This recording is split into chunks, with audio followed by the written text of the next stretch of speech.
press it for it to show? Hi, everyone. My name is Jeremy Musighi. I'm head of growth at Balancer Labs. I'm going to be talking about Balancer V2 and some of the ways that projects in DeFi are using Balancer V2 as a platform, building very interesting products and services on top of it, and integrating with our technology. So first, I'm going to talk about sort of the areas of improvement from Balancer V1 to V2. But actually, before I do that, Balancer from the beginning has been designed to be the most flexible AMM protocol. Balancer is both a automated market maker, which functions as a decentralized exchange, as well as an automated portfolio manager. So it really serves primarily three audiences. One is traders who use the AMM to exchange ERC20 tokens with minimal slippage. The second is crypto investors who deposit their assets into the Balancer protocol and generate passive yield, helping them make their investments more productive. And the third is developers who use Balancer as a platform for building financial products and services. So we'll go into some examples of that. But first, we're going to talk about what's so cool about Balancer V2. So four primary areas of improvement and innovation in Balancer V2 are security, flexibility, gas efficiency, and capital efficiency. And we'll dig into each one of those. And we'll talk about some of the key features of the protocol. So first is that Balancer V2 is designed as a single vault architecture. So all of the liquidity pools in Balancer are held within one smart contract. And this offers a lot of benefits as far as the efficiency and cost in interacting with the protocol. When tokens are traded from one pool to another within Balancer, they're not moving on-chain from one smart contract to another. There's no token transfer required. That really cuts down the costs and makes the operation more efficient. Also, this design enables something really cool, which is that the AMM logic on Balancer is separate from the liquidity pools. So that actually creates a very interesting design space for innovation. So all of the, as I said, all the pools on Balancer feed into this one vault. And the vault manages all of the tokens, and it handles all of the accounting for all of the liquidity pools on Balancer. So this is just an illustration kind of showing the difference in architecture from V1 to V2. In V1, every liquidity pool was its own separate smart contract, and that is relatively inefficient compared to how V2 is designed.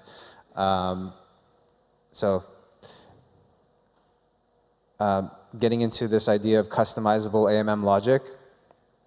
In Balancer V1, we had a couple of pool types, but in Balancer V2, the number of pool types is actually unlimited. Anyone can create their own invariant or custom trading curve. Just as before Balancer V2, if you wanted to do this, you would pretty much have to build an AMM from the ground up yourself. You'd have to do, take care of all the accounting, all the security. You'd have to bootstrap liquidity for this, new protocol. In Balancer V2, all you would need to do if you had a new concept for an AMM is to implement the new math within Balancer V2 and deploy liquidity pools that follow that logic. So most of your heavy lifting is already taken care of, and you're also not isolating your liquidity in a brand new platform that is separate from the rest of DeFi. So this feature really acts as a launchpad for innovation amongst AMMs, and that's why the title of this talk is Balancer V2 Generalizing the AMM, where we didn't just build a new AMM, we built an AMM of AMMs, a platform for anyone to create their own AMM efficiently, easily, and effectively. So today, Balancer Labs has developed 3 types of pools for Balancer V2. Those are weighted pools where, just as in Balancer V1, liquidity pools consist of assets that have set weights that can be anywhere between 98% and 2%. You can also hold multiple tokens within one pool, as opposed to some other AMMs that you may be accustomed to, where they're just 2 token pools that are split 50-50. You can have 2 token pools that are split 80-20, for example, but you can also have pools with 3, 4, 5, 6, etc., different tokens. And then you have stable pools, very similar to Curve, and very much inspired by their innovative developments, where it's a liquidity pool that is designed for assets that are very close in value, such as stable coins or derivatives of the same product. And smart pools they're like a liquidity pool that has superpowers, because they can dynamically change their parameters while they're running with live liquidity. This is also a very unique feature of Balancer, and we're going to look at how some teams are using this to their benefit, and to the benefit of their users, of course. So another cool feature in V2 is asset managers. And an asset manager is a solution for capital efficiency in AMMs. One of the issues that has been true historically in AMM is that most of the capital, most of the liquidity that's held within the protocol is actually unused most of the time. And so, the idea was, how can this capital be used more effectively? If it's sitting in a pool, it's not being needed for fulfilling trades on the platform. What else can be done with that? So an asset manager is a smart contract that is authorized to manage the assets within a liquidity pool. And that means that it can take unused capital and allocate it towards other productive use. And at any given time, the majority of capital in most AMMs is unused. So this means that the pool can function just as well as before. It'll still execute the same trades, but it will do that with less liquidity in the pool, thus the idea of more capital efficiency. This is an illustration of what I'm talking about. So we're looking at, on the left side, we're looking at a 2-token pool and the assets that are sort of moving in and out of this pool. On the right side, you can see a breakdown between like 2 categories of these assets. You have the cash amount, which refers to sort of the liquidity that is being constantly needed, for trader demand to make sure that like trades are being fulfilled on the platform. And then the rest below that is the invested amount. This is the amount that has actually been taken outside of the protocol and invested somewhere else, so that every liquidity provider that is invested in this pool is generating the yield that they would have been generating already. They're generating fees, and if there are any other incentives that are in that pool, they're still receiving all of that. But at the same time, they're also generating additional yield from wherever that capital is invested elsewhere. And again, we'll get into specific examples here. This is just, everybody loves Stani, so it's a quote from Stani. But Aave is the first partner that is building this asset manager feature. So what that means is there will be pools on Balancer that have Aave as their asset manager, and the excess capital in these pools, while they're generating yield within Balancer, are additionally generating yield in Aave through their lending protocol as well. So that really, I mean, the whole idea here is like really maximizing gains for liquidity providers on Balancer. Gas optimizations. As I mentioned before, when tokens move in between pools on Balancer, there's very little gas required. Another thing that is possible in V2 is to hold an internal token balance within the Balancer vault. So it's kind of like having a wallet within Balancer.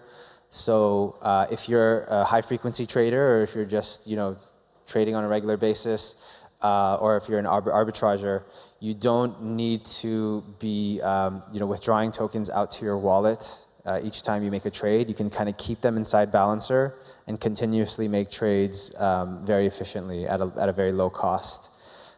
Beyond that, you can actually make what's called a flash swap, where you can, if you're an arbitrager, and of course this can and will be done programmatically, you identify an arbitrage opportunity between two pools, or three, or however many pools, and you can execute that arbitrage trade without actually having any tokens of your own up front, because it doesn't cost you anything. You're actually just finding an imbalance, putting it back into balance, and receiving the profit directly without having that upfront investment. So that's really a dream for anyone who's an arbitrager. We'll skip through that.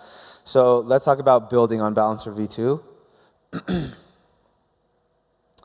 As we mentioned, Aave is building the first asset manager on Balancer V2. They are also using the Balancer protocol, currently Balancer V1, but this will eventually migrate to Balancer V2, where they've set up an 80-20 Aave ETH pool on Balancer, which is a core component of their safety staking module on the Aave protocol, which plays a really key role in the security of their platform, and is a great use case for other teams to replicate. Element Finance is using Balancer V2's custom AMM logic to develop their own custom AMM. They've implemented their own invariant, or their own custom trading curve on top of Balancer, where they've created their own type of pool on Balancer, and this is designed for assets that converge in value over time. And by using this new type of pool, this enables Element Finance to offer something that's very rare but sought after in DeFi, which is fixed yield in DeFi, so fixed yield assets. PowerPool is also a really interesting project that is taking advantage of Balancer V2. PowerPool offers structured financial products like token indices, smart indices, and automated portfolios. And they do this by using smart pools on Balancer, which, as I mentioned, can dynamically change their parameters. In their case, in the case of PowerPool, Balancer smart pools are used to dynamically change the weights of the pool in order to follow strategies that pertain to the financial products that they're creating.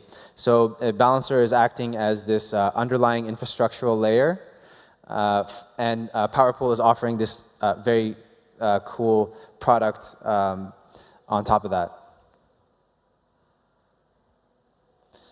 Gnosis is also a project that is closely integrated with Balancer. We announced together the Balancer Gnosis protocol a few months ago, where CowSwap is settling trades on Balancer v2 and really has created the best user experience for trading in DeFi. If you haven't used it yet, I highly suggest checking it out. And this solves several problems, such as MEV, optimizing price feeds, and also offering trades that don't require paying any ETH for gas. So rather than paying for gas, you have solvers on Gnosis that execute trades for you, and they essentially take payment for that service in the token that you're actually trading, rather than having to pay ETH for gas. So you can think about users who maybe don't have any ETH or are not as familiar with DeFi. I think that's a big barrier to entry that it really brings down for them. And CowSwap and Balancer v2, the trading on Balancer v2 are one and the same. The trading experience on Balancer v2 and CowSwap really mirror each other, and they're fully integrated into each other. So it's very exciting that Balancer is going to soon be able to offer this best-in-class trading experience. So that's it. Happy to take any questions. Thank you.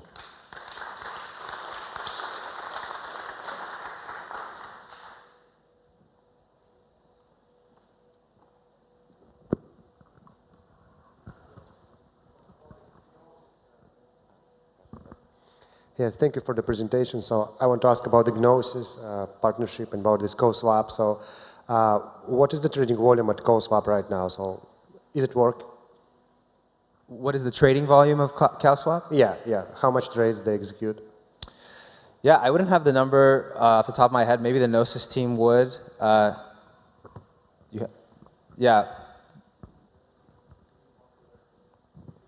Yeah, I can tell you that it's pretty popular, but I don't have the exact figures. I can look that up and get back to you.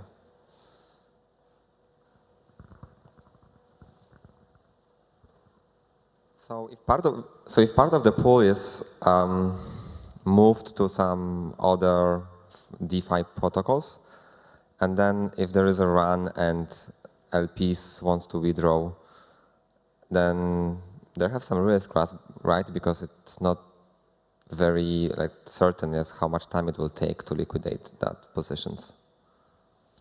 Yeah, that's the responsibility of the asset manager. This is a permissionless feature, so anyone who creates a liquidity pool that has an asset manager, which by the way, not every liquidity pool on Balancer has an asset manager. There will be specific pools with specific asset managers, and basically it's the asset manager's job to communicate how they're going to handle their strategy, and it's their responsibility to make sure that they're responsibly managing how much they're keeping in their cash balance versus their invested balance, and recognizing their strategy for how they would withdraw from other investments and return capital to the pool, and make sure that that happens in time, not only to make sure that trading demand is always fulfilled, but that as capital is withdrawn from that pool by liquidity providers, that the pool doesn't end up illiquid.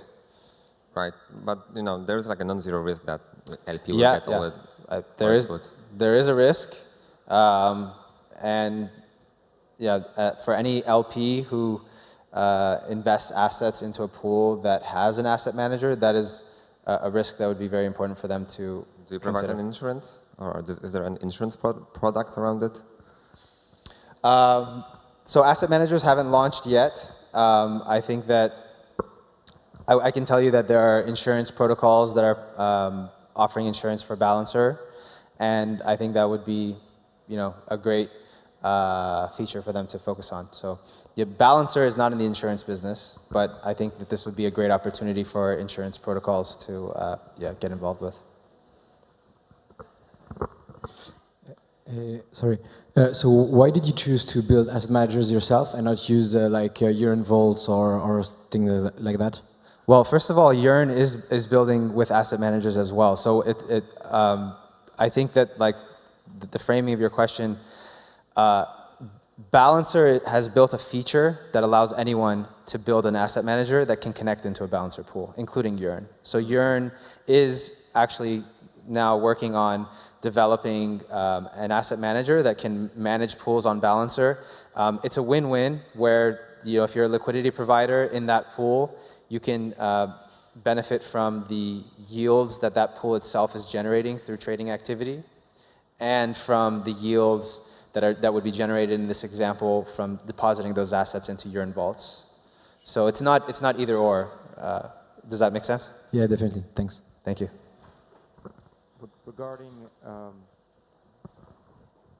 Regarding, let's say you had two identical pools, except one uses an asset manager and one doesn't.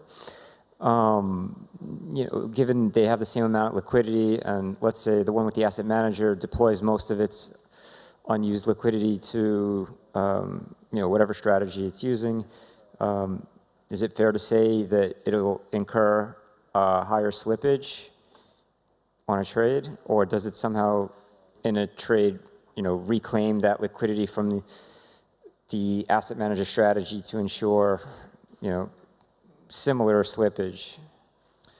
Yeah, so there are two processes at work.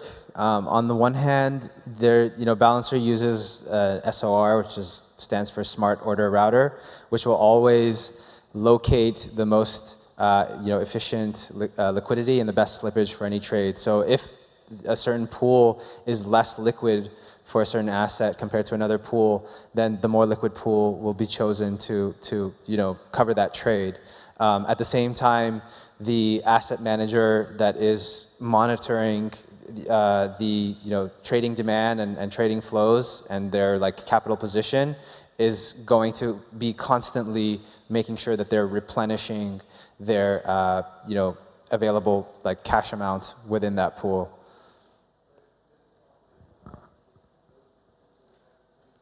Well, we can bring a mic here, yeah. If those two pools have the same amount of liquidity added, they will have exactly the same slippage, even though one of them has 80% of the assets invested on Aave, for example. What might happen is that if the trade is too big, that one that has the asset manager would fail because it would require more assets than it has as cash available in the vault. So the pool cannot trade more than it capped in the vault as a buffer. Does that make sense? Yes, so we also, for Power Pool, so we worked on this asset manager thing. So there are, situations like our safety model where you cannot get tokens back fast because there's call down period. But for example, for X, Sushi, for other simple strategies, you can get them fast. So it means that if the trade is larger than cash amount, in asset manager, there should be a special method to get these tokens back. Of course, it will be a little bit more expensive, in terms of gas, but the trade will be settled. So it depends on particular asset management strategy. And of course, if somebody wants to make new asset management strategies for Balancer V2, they should focus on things that you can get back fast. I think, yeah. Yeah, exactly. I think asset managers investing capital from liquidity pools into illiquid strategies is probably not a good fit. The asset managers on Balancer V2, I don't control them, but I would expect that they would be focusing on liquid strategies where capital can be retrieved very quickly. So one thing that's interesting also is that the fact that the tokens are not liquid and cannot be put back in a pool can serve as a circuit breaker. So it could be good. If something gets hacked and the price falls, you would stop trading that token, so you would be protecting the LP's money. So there's a functionality of circuit breaker there, which is also interesting. Yeah.